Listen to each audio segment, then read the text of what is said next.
So, a little bit more here about this William Barr's task force. He created this task force to investigate anti-government extremists.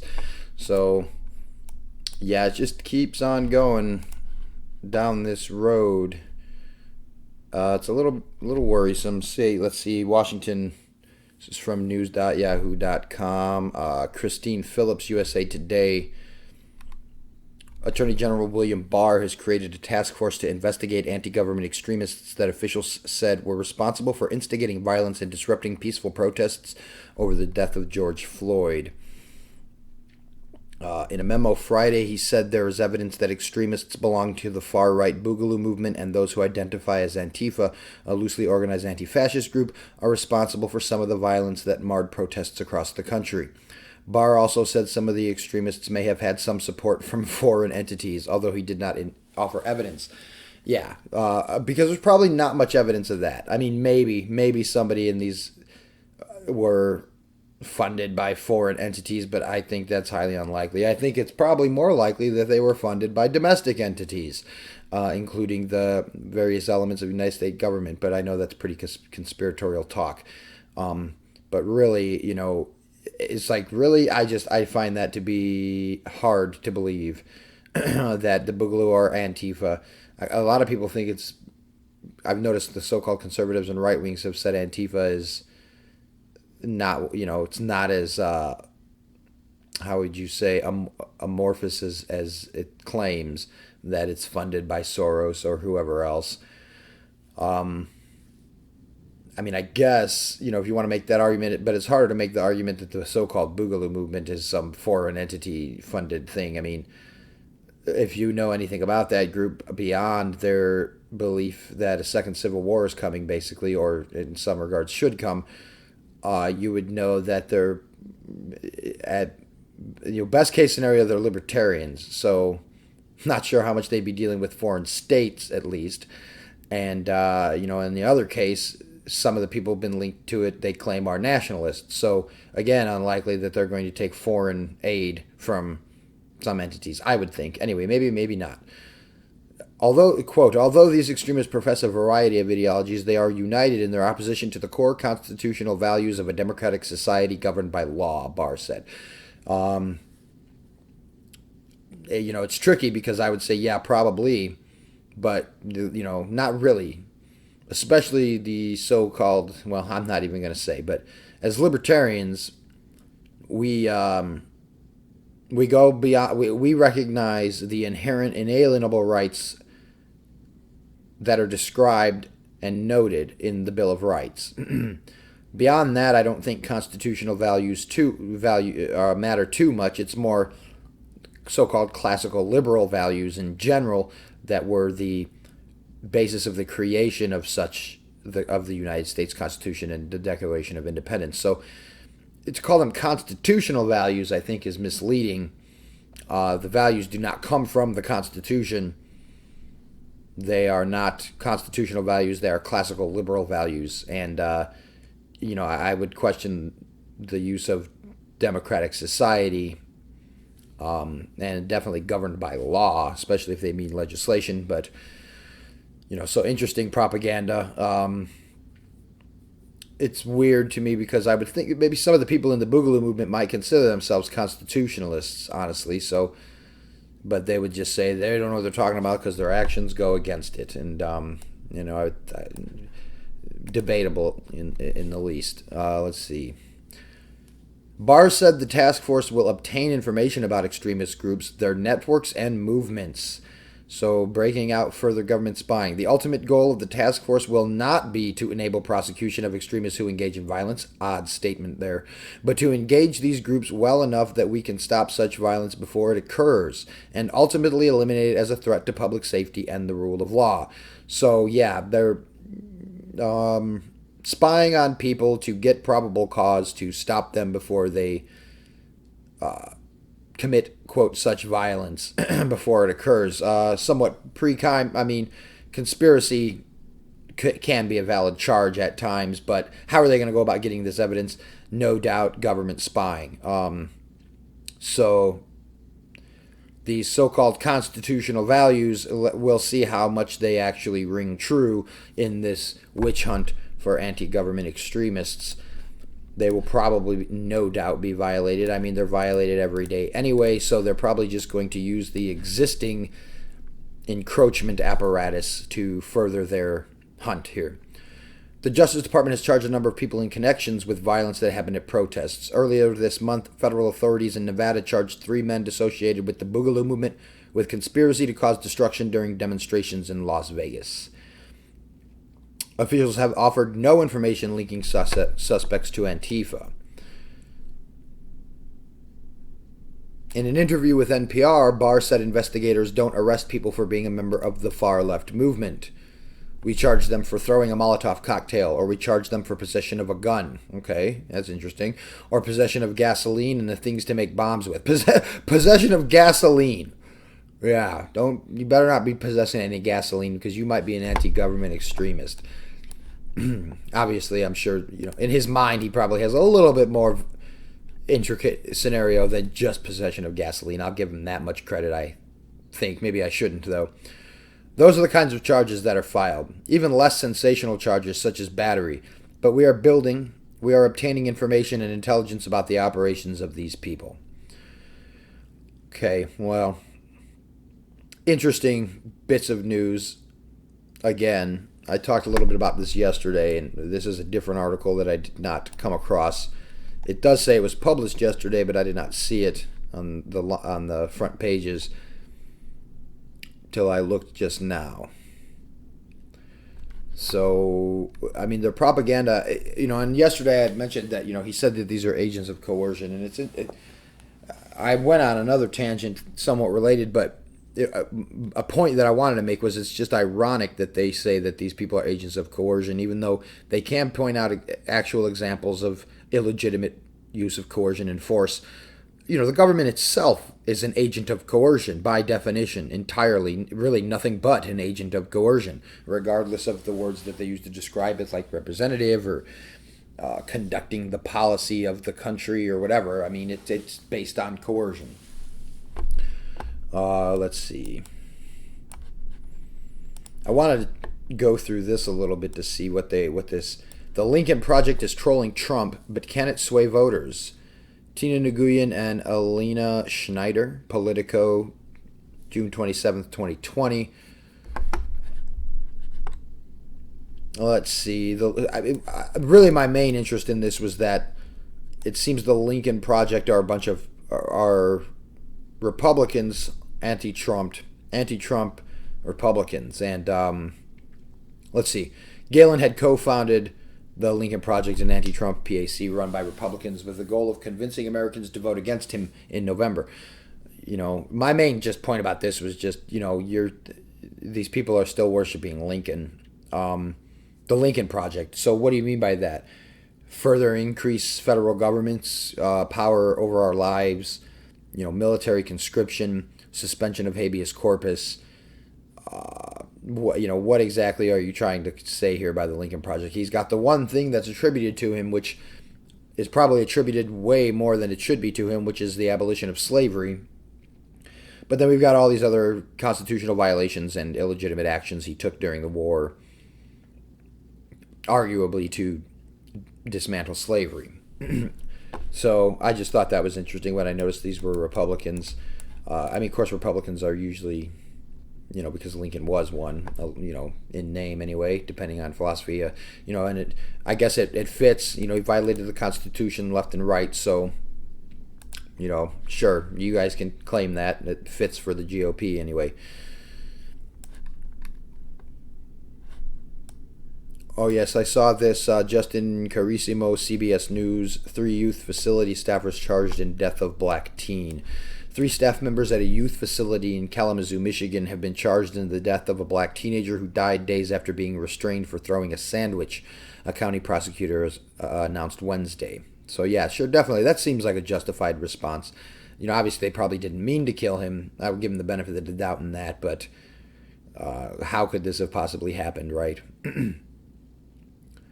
The decision comes after the county medical examiner ruled the death of 16-year-old Cornelius Frederick a homicide by result of restraint asphyxia. The three Lakeside Academy staff members, Michael Mosley, Zachary Solis, Heather McLogan, were charged with involuntary manslaughter and second-degree child abuse.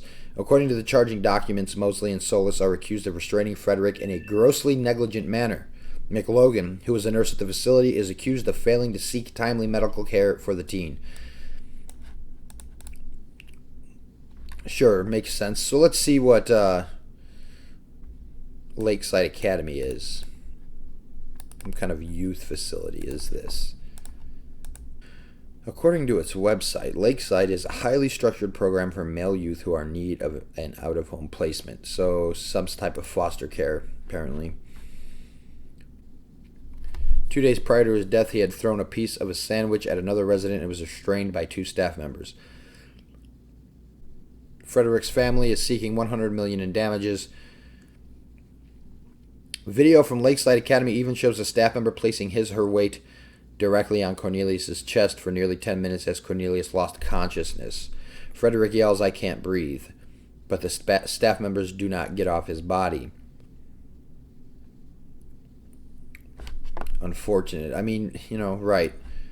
I mean, is throwing a sandwich, I mean, what is just going on in these people's minds? This is the problem of the belief in authority, which, as this is apparently a government foster center, I mean, it might even be some kind of youth juvenile detention facility. I haven't really found that yet, but this is the problem of thinking that people are their subjects, and which I think is the more of the problem than so-called white supremacy.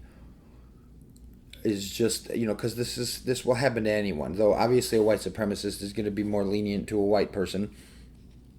And the chances are probably that there's more white supremacists in the population than in other areas, since white people make up the majority of the population in the United States.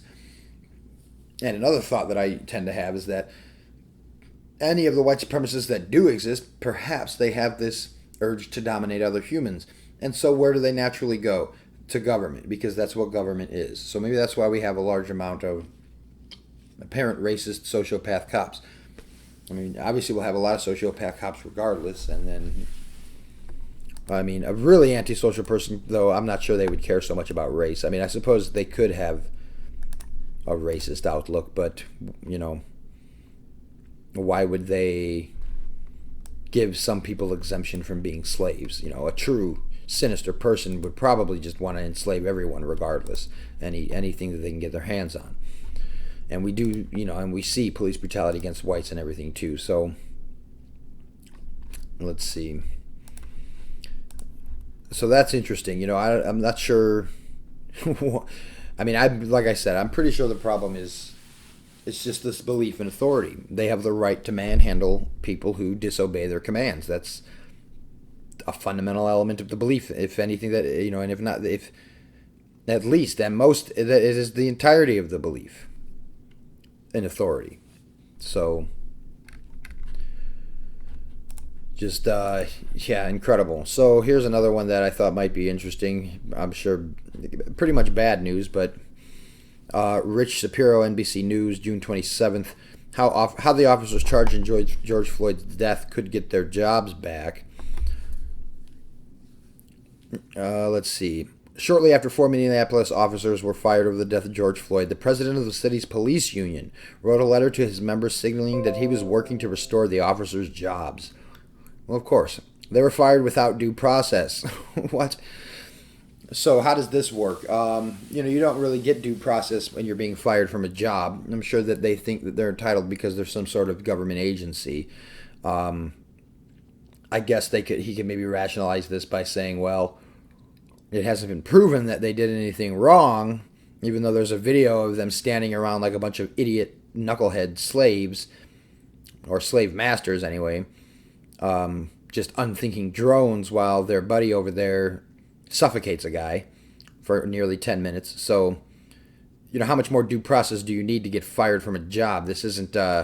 you get due process when you're charged of a crime. You don't necessarily, you don't get due process because your boss said get the hell out of the job site. So yeah, that totally conflation of concepts right here by this guy who's a lieutenant of the Minneapolis Police Federation, or a lieutenant in the Minneapolis Police Federation. It's just, these are the people, that are supposed to uphold the law. They don't really even understand where these concepts apply and what these concepts entail. Kroll's union has had great success in getting police officer terminations reversed by appealing them to arbitrators.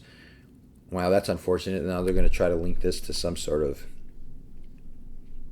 problem outside of the state's apparatus, potentially.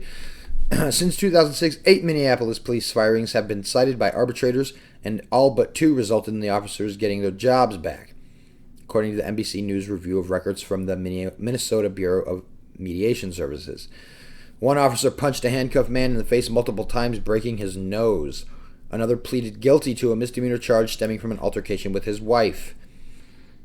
A third, Jason Anderson, was fired, reinstated, then fired again after a new incident of allegedly kicking a teenager in the head. Oh, I wonder if that's the guy from the famous picture. That still didn't end Anderson's career. An arbitrator went on to reinstate him for a second time. That case might be more egregious than most, but it's not at all far-fetched in the world of law enforcement labor, said Andy Skugman, an executive director of the Minnesota Chiefs of Police Association. It's maddening, and the general public should be outraged. Well, good call on him. Minneapolis Police Union did not respond for a request for comment. Of course not. So, yeah, these police unions, I wouldn't be opposed to just completely abolishing government police unions. Really, any government union. But of course, the state is going to give in to these demands anyway, because then that justifies in their mind, and they're able to rationalize that to the people that they need more money going to the state. So, I guess really the end is you just have to abolish the state as usual. There's really no way to manage this in a fair manner. One last thing I want to talk about is I got into a conversation with someone in a socialist group, and their concern was in regards to roads. This isn't, maybe if somebody comes across this particular example, that this will be beneficial to them, but the scenario was presented by this individual that a billionaire could buy the road that leads to his house and close it. And eventually he said he could destroy it even. And my question was, why would anyone do that? Why would someone buy a road to destroy it? And his reply was to stop competition. And it goes to show it seems a lot of people don't really understand how business works or how profit motive works. Where's the profit in that? So a company or a person buys a road and then destroys it and then says, yeah, take that, competition. That doesn't work. There's no incentive to do that whatsoever. It's as though they're assuming all businessmen, or at least many of them, are psycho idiots who sabotage their own property in order to stop competition, allegedly. That doesn't really make any sense, obviously. I suppose some people might do that. I don't think many would, because what's the point of that, right? Where's the profit in buying something and then destroying it when they could just... because he was worried about competition. Well, what competition is he worried about? They just bought it. Are they worried about the competition that they're going to sell the road to? So they're going to sabotage the road, meaning that they either can't sell it now, or they have to sell it at lesser value than they would. If it started losing money and they weren't able to maintain it, they could just sell it to someone else. Now they're not going to be able to do that by destroying it. Really doesn't make any sense, right? That scenario does not make any sense. So if anybody ever brings that up, I guess that's, they're just missing the idea of how people operate when it comes to their property and their attempt to make money. Highly unlikely someone's going to buy an asset and then destroy it and then, in fact, claim that that's stopping competition somehow. That's just pure idiocy. So, but, it seems people envision these scenarios as happening. And I guess it's possible that will happen. I think it's incredibly unlikely, though. The only competition in that scenario is that guy's own idiocy. So, yeah, we'll end it on that for now. Maybe I'll post another one later after some more headlines drop, see what happens in the world. But, yeah, they're moving forward with this whole anti-government extremist thing. So, might want to keep your eye out for those guys.